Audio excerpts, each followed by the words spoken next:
Think you know Stalin? Think again. Here are jaw-dropping truths you won't believe.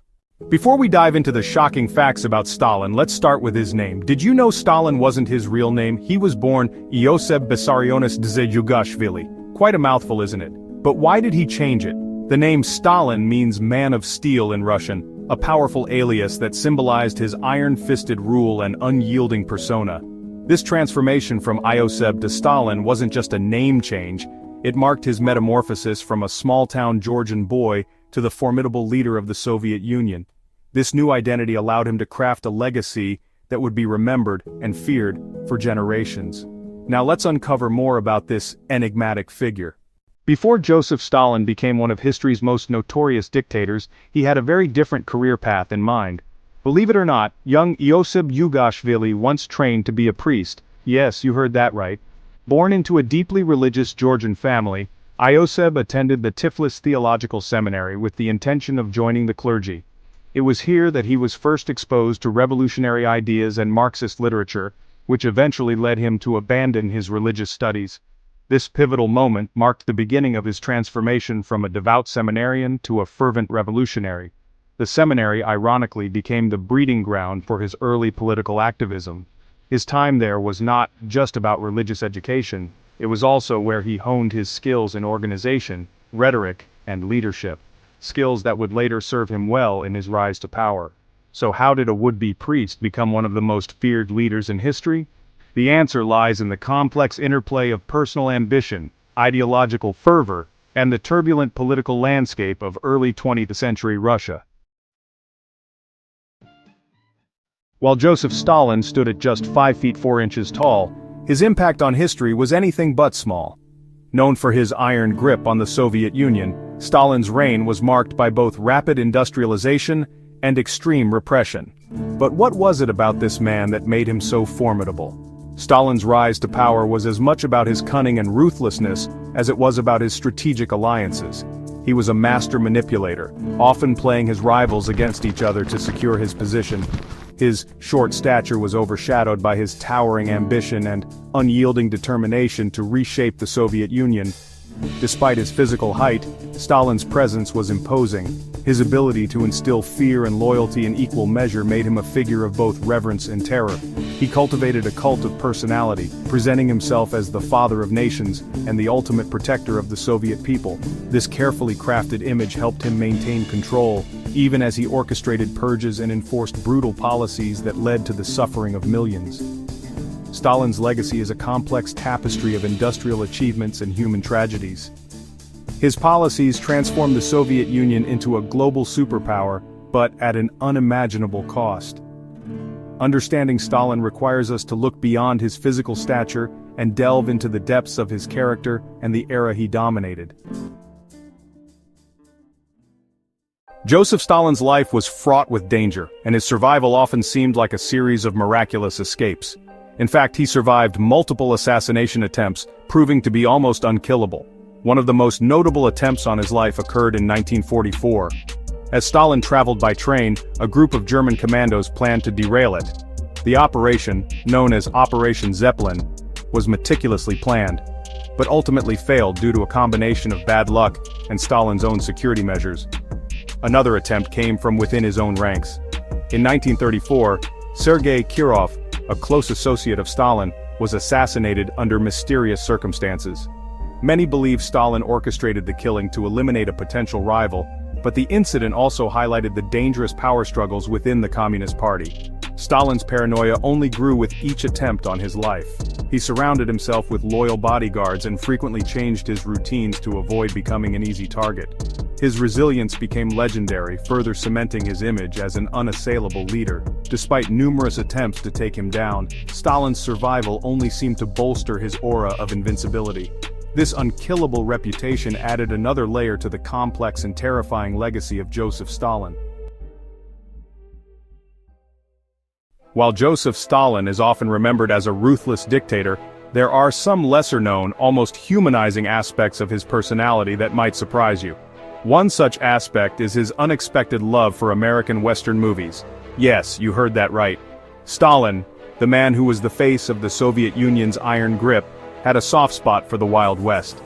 It is said that Stalin would often retreat to his private screening room to watch films like Stagecoach and The Great Train Robbery. His fascination with these movies went beyond mere entertainment. Some historians believe that he admired the rugged determination and individualism portrayed by the cowboy heroes, qualities that he perhaps saw in himself. Ironically, while the Soviet Union was staunchly opposed to American capitalism, Stalin's admiration for these quintessentially American films highlighted a complex duality. It was as if, for those few hours, he could escape the burdens of leadership and the paranoia that plagued his everyday life. Stalin would even host movie nights for his inner circle, using these occasions to gauge loyalty and perhaps even to test the political waters. One wrong reaction to a scene could mean trouble for those in attendance. This love for westerns added an unexpected layer to the enigmatic personality of Joseph Stalin. While Stalin's love for Western cinema might offer a glimpse into his more human side, it is impossible to ignore the darker aspects of his rule. One of the most harrowing chapters in Soviet history is the period known as the Great Purge, or the Great Terror, which took place from 1936 to 1938. During this time, Stalin orchestrated a massive campaign of political repression, targeting perceived enemies of the state, including party officials, military leaders, and ordinary citizens. The purges were marked by widespread arrests, show trials, and executions. It is estimated that millions were either executed or sent to the infamous Gulag labor camps, where many perished due to brutal conditions. Stalin's regime caused untold suffering and left a chilling legacy that continues to haunt the annals of history. The Great Purge was not just a means of consolidating power, it was a reflection of Stalin's deep-seated paranoia and his unyielding desire to eliminate any threat to his rule. Families were torn apart, and entire communities lived in constant fear of the dreaded knock on the door in the dead of night. As we delve deeper into the life of Joseph Stalin, it becomes clear that his legacy is a complex tapestry of power, fear, and unrelenting control. Stalin's obsession with spies was not just a passing phase, it was a defining characteristic of his rule. Paranoia ran deep within the Soviet leader, and this fear of espionage shaped many of his policies and actions. He believed that enemies were everywhere, lurking in the shadows, waiting to undermine his power. This paranoia led to the establishment of an extensive surveillance state where the secret police, known as the NKVD, kept a watchful eye on citizens, party members, and even high-ranking officials. Stalin's fear of spies was so intense that it often bordered on the irrational. He saw threats in every corner, and this led to a climate of fear and distrust. People were encouraged to report on their neighbors, colleagues, and even family members. The mere suspicion of espionage could result in arrest, torture, and execution. No one was safe from Stalin's watchful gaze. This obsession reached its peak during the Great Purge, where many of those executed or sent to the Gulag were accused of being spies or traitors. The purges decimated the ranks of the military and the Communist Party, leaving a legacy of terror that would haunt the Soviet Union for years to come. Stalin's fixation on spies wasn't just about maintaining control, it was a reflection of his deep-seated insecurity and mistrust. In his mind, the only way to ensure his survival was to eliminate any potential threat, no matter how unlikely it seemed. This relentless pursuit of loyalty and purity within the state left a trail of destruction and suffering in its wake.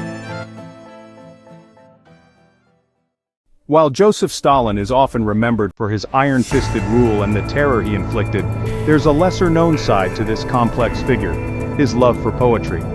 Yes, you heard that right. Stalin wrote poetry. In his youth, Stalin composed several poems in his native Georgian language. These works were surprisingly well received and even published in local newspapers under a pseudonym. His verses often reflected themes of nature, love, and patriotism, an ironic contrast to the brutal image he would later cultivate as the Soviet leader. Stalin's poetic endeavors offer a rare glimpse into the softer side of a man who would go on to become one of history's most feared dictators. Some historians believe that his early interest in poetry and the arts influenced his later efforts to control and manipulate cultural expression in the Soviet Union. Although he abandoned his literary pursuits as he climbed the political ranks, the fact that Stalin once found solace in the written word adds another layer to his enigmatic persona. It serves as a reminder that even the most ruthless leaders have hidden depths and contradictions. So the next time you think of Stalin, remember behind the steely exterior was a man who once penned lines of poetry. Joseph Stalin's influence extended far beyond politics and into the cultural fabric of the Soviet Union. One of the most striking examples of his reach was his involvement in changing the Soviet national anthem, not once but twice. The first anthem, the Internationale, was replaced in 1944 during World War II, with a new anthem that praised the Soviet Union's strength and unity. Stalin believed that a new anthem was needed to boost patriotism and morale during the war. The lyrics were carefully crafted to glorify the Soviet state and its leader, but Stalin wasn't done yet. After World War II, he ordered another revision of the anthem to remove references to certain Soviet leaders who had fallen out of favor. This second version further solidified his control over the cultural narrative of the nation. The changes to the anthem were not just about words and music, they were about shaping the identity and ideology of the Soviet people. Stalin understood the power of symbolism and used it to reinforce his rule. So, the next time you hear the Soviet anthem, remember that it bears the indelible mark of Stalin's influence. The death of Joseph Stalin is one of the most enigmatic chapters in Soviet history. Officially, he died of a stroke on March 5, 1953, but rumors and conspiracy theories abound. Some speculate that he was poisoned by his own inner circle, who feared his increasing paranoia and erratic behavior. Others believe that his deteriorating health was exacerbated by years of heavy smoking and drinking. On the night of his death, Stalin was found lying on the floor of his dacha, having suffered a cerebral hemorrhage. His guards were too terrified to check on him, and it took hours before medical help arrived. By then, it was too late. The delay in medical attention has fueled suspicions of foul play. Adding to the mystery, key members of his administration, such as Lavrenti Beria, were quick to seize power after his death, leading some to suggest they had a hand in hastening his demise. Was it simply a natural death, or was there a more sinister plot at play? The truth may never be fully known, but Stalin's death remains a topic of intrigue and speculation to this day. Hit that like button and subscribe for more crazy history facts.